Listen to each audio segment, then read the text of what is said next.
Little black girl, you know what time it is. Time it is. Time it is. Time it is. Time it is. To work on that. He needs to work on that. Yeah. Poor lad. Poor lad. There was obviously Sarah. We had Sarah. Sarah. Mm-hmm. We had Sarah. So we had Sarah come in. You know, she was energetic. She got a little bit like an Energizer Bunny kind of energy. Yeah, You let's know, show her just little strut. Let's show her little a catwalk. little catwalk. You know what I mean? She got good energy. At the end of your name or no? Hi, Sarah. Hi. Hi. How was that? Very interesting, yeah. Yeah. Are you pleased with the selection? So far, yeah. Yeah. Good. She's a little cheeky one. She is. Yeah, are you talking about the host? No, the host is Oh, cheeky, you but talking What do you Sarah's a mean little by bit. cheeky? Like, I don't have She's my like a little own cute. place. She's a little cute one. I should say, not cheeky. She's cute. Okay. Okay. Yeah, Okay. I got cute energy from her. Yeah, Okay. Okay. yeah, Gotcha. I got cute. So energy my from her. question is like, with these, first impressions, you've been talking about first impressions for the Yeah. guys to the girls. How important are these first impressions from the girls to the guys, with these intro walkthroughs and, stuff like that? Like, if you were to, like, kind of rank the intros based on, like, the entrance walkthrough, who do you feel like had the most allure? Like, what are guys looking for in that area? I mean, I guess every man's different, but I mean, this is no bias, but I think Nakia had the best walk in there because she put herself in a sexy position, right? She had a strut and a walk, and then you had CJ come in, but she was interacting with them a little bit more. Sarah's walk would have been more, for me, more masculine in the sense of the fact that she's high-fiving goons.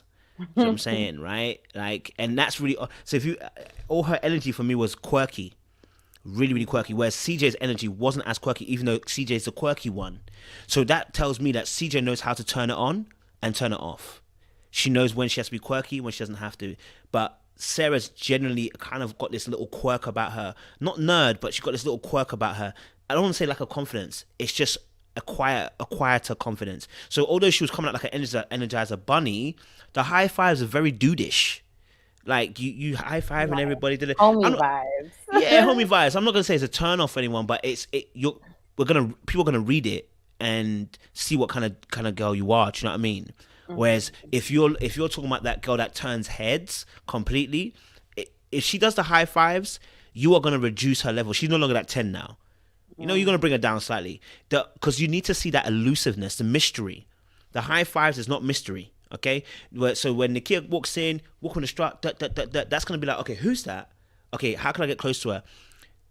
And that's the kind of first impression. It doesn't mean that you have all hope is lost. It just means that that's how people will judge you when you first come in. You see that bad girl that walks into a club, and she's walking with a little bit of a strut. Not too heavy now, because some people do overdo it. Some people actually walk in as if they have to walk. Like, no, darling, you don't have to walk as if you're trying to talk. Like, relax. So it's all about being graceful and effortless with your walk. You know what I'm saying? Know that you're but don't overcook it. You know what I mean? Mm-hmm, Yeah. Mm-hmm. I agree. Yeah, I feel like, those initial walks were different between all three women. And I feel like it kind of communicated certain things or got the guys excited in different ways, like you said. Like, I think Nakia's was like, when she walked through, it was almost like she wasn't paying the guys no mind, but she was, being extra sexy. Like her walk was like really bold, right? And so that created like a spicy, like, mystery about her. And then CJ, she was a lot more personable. Like, she was, greeting the guys, giving hugs, like, hey, hi, like she's definitely more like sociable, and you see that with CJ as well. Like, she likes to socialize and socialize around. And then Sarah, she's a little bit more, I'm trying to use my words wisely.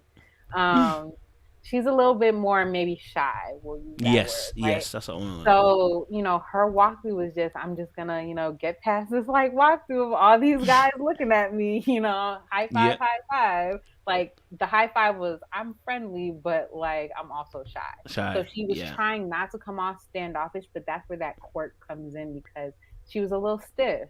right? And Mm-hmm. you kind of see these aspects in their personality actually play Yes. out as you watch the show more. So I thought that was Yeah, definitely hear that as well. Yeah, I definitely saw that with Sarah. I guess for me, my personal one, it made me endear myself to her, but that's because it lowers the expectation. Whereas Nakia and CJ keep the expectation high, right? But because they're keeping that elusiveness there, right? They're not easily caught. Whereas Sarah's promoting an energy that's it's not low maintenance. It's just that she's not going to be expecting as much as those two girls.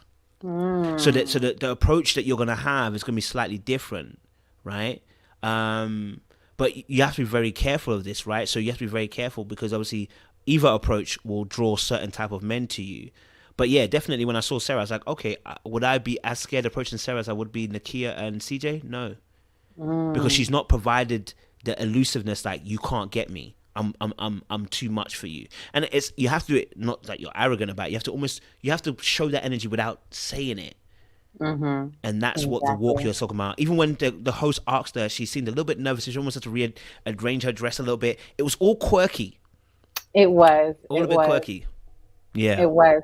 That's interesting. So that first impression that a woman gives off to a guy can determine whether or not he has to live up to a high expectation or whether or not he doesn't have to try as much. So, so that can actually make you look like prey. Like you could be Fboy prey if you come off too easy looking, or if the vibe you're giving is I'm so safe that like you could just manipulate me or whatever. So turn me into soup.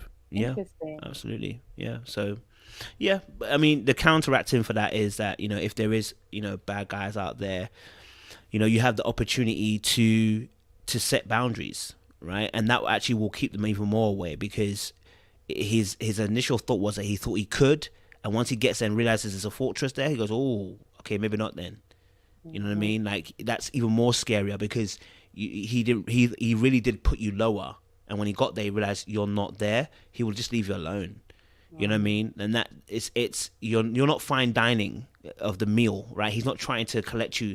You're not the most expensive prey in the jungle. So if then now you set good boundaries, he's like, oh, okay, nah, it's not worth my energy and time. Like you're not the fine dine, so let me go elsewhere and do what I need to do. So yeah, having good boundaries is important. Otherwise, you're right. Then you're keying for dinner that night, boy. Facts.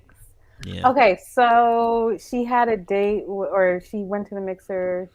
She went to the mixer with. I can't even remember her one, Oh, remember Garret asked her for a wristband.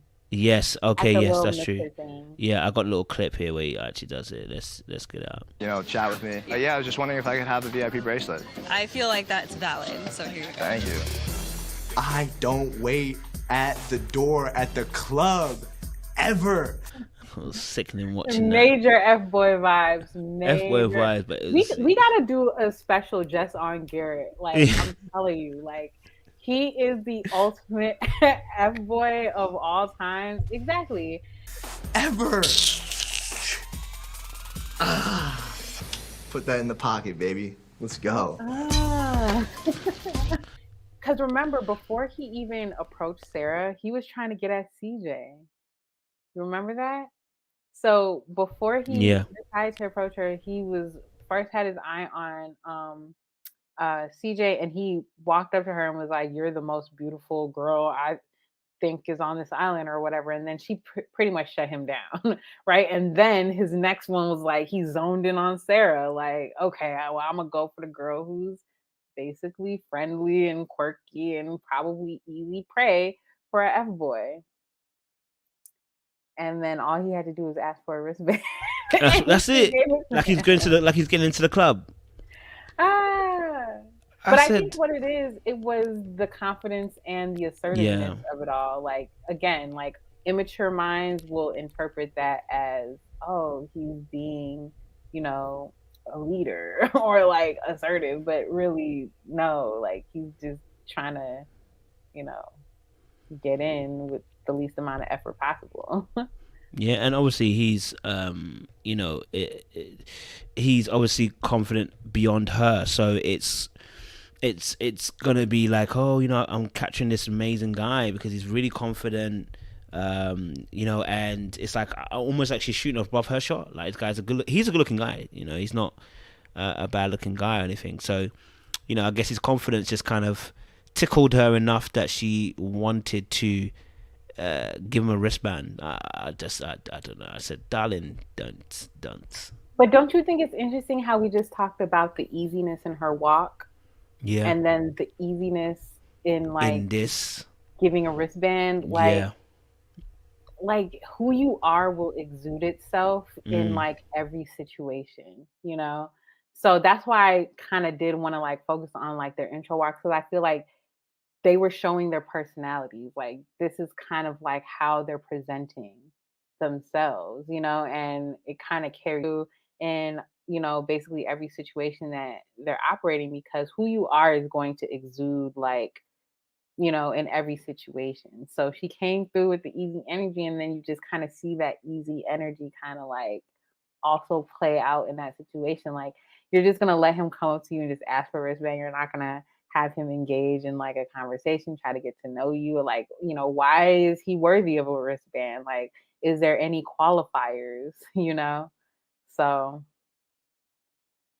yeah, I mean, honestly, that's she. I mean, obviously, we can't do this episode 2, but there was obviously. See, now you know how it feels. There was obviously, I mean, she obviously was caught, I guess, maybe a little bit off guard, and he promoted some great energy, so she decided to give him a chance. He, in a sense, added himself to the list. That he had such great confidence, he added himself to the list, because he, if I'm going to say this, is a very good judge of prey. I think he's a very good judge of prey. Yeah, absolutely. I think he's a very good judge of prey. He switched tactics very early, very quickly, understood the premise, knew that CJ probably wasn't going to be the one, so went onto Sarah, and then just hit her, where it hurts, and she didn't realize it's hitting her. And I would say I haven't watched the whole series, so what I do see is we're going to be seeing a choice between Fboy and Nice Guy, and we're going to see a collision, because he has the confidence that she loves, and the energy and the pizzazz, and then she got this Nice Guy who really is the one that she probably should be, maybe not this guy per se, but the Nice Guy energy that's being portrayed, who is given her some confidence, some security, didn't rush into a kiss or anything like that. Just obviously she's gonna have that choice to make, I think, eventually, between the Fboy, the Nice Guy, and I don't know who she'll choose at this moment, but yeah, she might choose a little bit of danger. She might choose a little bit of danger. Who knows?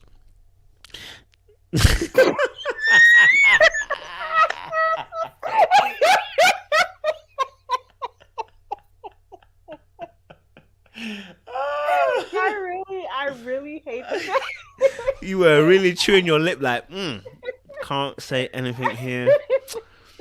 Can't say anything here. Don't say anything. That, I watched this season and you're just on episode 1 and 2.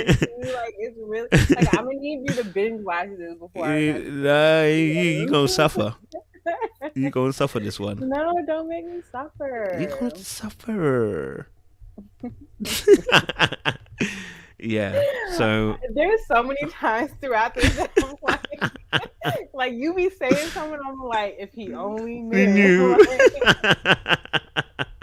And it's so hard because I'm like, wait, episode 1. What happened in episode 1? Okay. Freak it out. Yeah, sorry, go on. I wasn't gonna say anything. I'm crying. So yeah, we saw that part of her. I mean, that's the same episode, I believe, as well. Let me just see if we get it. Where I think she goes on a date with. Yeah, she goes on a date with him. This is the most craziest part of it. Here, let me get some more. Actually, let me get to your family. What is your family dynamic like? I was adopted from Russia when I was a little baby. What? Yeah. No way. I was, and my sister was as well. She's deaf. Before we get to that scene with Garret, we have to play the scene where he's talking to the cameras and he's basically like, "Oh yeah, I'm an F-boy. I'm here to win. When it comes to me and women, I'm 10 out of 10." Like, we have to show him, like, establish himself as like the F-boy villain. And then show that scene, because it'll put it in context, like, oh, all of a sudden now you want to be all vulnerable and tell her about how you got adopted, and then like, it's called the sob story tactics, you know. When I open up to them, they're like, oh, okay, it's in there, he's really willing to be like open, and all I'm really doing is trying to let you really open your legs to me. He is a wild. He is a demon in progress. Wild. He's a demon in progress. I just, Garret. He said, y'all gonna get his work. It wasn't that scene, but I think it was more towards the beginning of the episode. But basically, he was just like, yeah, you know, I'm a F-boy all the way. I'm here to win. You know, I always win. You know, when it comes to me and ladies, like, they always choose me 10 out of 10. Like he was just so like confident and like saying all this stuff and basically being a confidently self-proclaimed F-boy with no shame in his game. And then you see how he talks about how he admits to like being vulnerable with her, giving her the sob story of how he was adopted and all this type of stuff, just so she could feel like he's a safe guy or believe that he is, and open up to him in more ways than one. The brother knew exactly what he was doing, man. He playing the game, man. It's just he knows how. That's what I'm saying to you. He's tactful. He's dangerous. He's close to elite level, man, because he's very, very purposeful in what he does. You know what I'm saying? He knows, oh, I'm gonna open up to them, and I know when I open up to them, you know, I'm really trying to get them to open up their legs. Like, he knows exactly what he's doing. Like, some of the other guys, yeah, they're F-boys, but it's like they kind of take opportunities. This guy said, I will create opportunities. And there's a difference. You know what I mean? There are certain sportsmen, you know, that take great opportunities, and there are certain sportsmen that create their own. You know what I'm saying? Magical moments. That's him. You know what I mean? So he knows exactly what he's doing. He's a dangerous guy. Very dangerous. You know, he's a heartbreaker extraordinaire. And extraordinaire. If Sarah don't be careful, her heart gonna be broken. She's gonna take the S off her name. He's like a heartbreak enthusiast. Like, he gets a kick out of it. Like, he enjoys it. Like, this is a hobby for him. Like, he said, "No, you gonna get this work." Yeah, he's like, and I'm gonna rip that heart up and devour it. Lick my fingers when I'm done. Like, dang. Yeah, you didn't stand a chance, and you are an easy prey. Like, you set yourself up to be inviting to the likes of an F-boy. Bad idea. Yeah, I agree that. You know, he just... And it's interesting how CJ shut him down, like, right away. It's almost like she already knew what type of time it was with him, you know, right off the bat. They're working hard. Cause I mean, you got Onu spirit up over there. Everything's trying to work against me. Like, bro, what is going on? Yeah, but I definitely hear you on that. Like, he, you know, CJ could, I think CJ just clocked it, and maybe she's just not interested in this type of guy. She likes the cute guys. He's a very, you know, prim, proper, he looks good, clean cut, sharp, you know, kind of guy with the blonde hair. He is literally your Prince Charming kind of looking almost. I don't think she's into them kind of guys, so I think it was easier for her to spot and say, no, not about it. You know what I'm saying? Not about it. So, yeah. I just remember something that came back, and it's not even Sarah, it's Nakia. This girl said she knows how to spot bullcrap from far. I remember that first episode where she was saying, I can spot liars. I said, you are the one that can't spot them. When you start saying that, there's so much confidence. Sorry, I just have to remember that. She got a lot to learn. We'll just leave it at that. Yeah. So Sarah, obviously, we know she had that conversation with, obviously, Garret. We don't get to see her much until the end. Because that's where her next kind of box up was, where she talks about sending the guys home. Sarah's all about. We didn't get to do anything fun. We just got to sit on a bench with a bunch of dudes in the background going crazy. A little one-on-one would be possibly a lot of fun. So CJ. He's way too chill for her, and I'm not gonna lie to you, he's too chill for me. So he's very laid back, very phlegmatic. Do you remember the conversation that they had? Yeah, I remember. He said, like, "I'm an F what? boy, fridge boy." He said, "I'm a fridge boy." I said, "What are you talking about, dude? Don't say that." He said, "I'm an F boy, fridge boy." I said, "Oh." I don't know if you saved it, but still. Play on words. Okay, we I see said, you. "Sir." Okay, sir. No Yeah. problem. I said, "All right." Yeah, he needs a very specific type of girl. Mm. You know, like a girl that's like, you know, bohemian and like, you Yeah, know, yeah. flower child, like hippies, like, you know, he needs a girl who's like very free spirited and I agree. like, you know, open minded and, you know, stuff like that. Cause that's just the vibes that he gives. Like he looks like the kind of guy that likes to walk around barefoot, you know? Yeah, So- just chill. Just chill. You know what I mean? Yeah, so he needs that. Yeah, I don't see him really being compatible with anyone else. Yeah, I don't see him with anyone. He'll be out soon. Yeah. He'll be out soon. And then the other guy, I didn't see him at all in the episode. So I guess she just kind of, you know, did it off the fact that he didn't make any strong impressions. Guys, yeah, I think we're about an hour and a half more than what I actually thought we'd be at. Do you know what I mean? Yeah. Technical glitches, this, that were happening. But I appreciate you guys for listening to myself, LBB91, and Maria S. Where can they find you, Maria S? Find me at Maria S on YouTube. Type it in the search bar.